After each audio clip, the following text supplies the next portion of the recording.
In today's video, I'm going to teach you how to see everyone in Microsoft Teams. If you're in a Microsoft Cut Teams call or meeting and you want to view more participants on screen at the same time, Teams gives you a simple layout option that makes this much easier.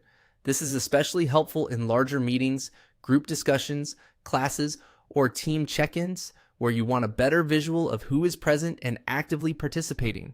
To get started, make sure you're already inside a call or meeting in Microsoft Teams.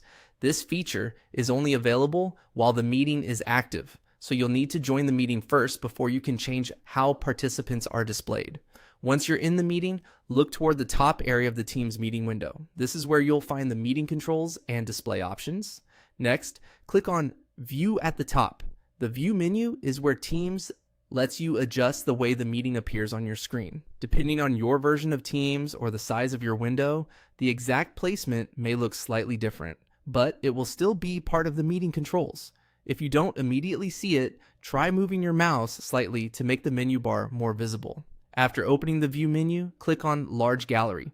This layout expands the number of participant video feeds you can see at once, which is useful when there are many people in the meeting and you don't want to be limited to only a few visible faces. Once selected, Teams will automatically rearrange the meeting display and show as many participants as possible within that larger gallery format.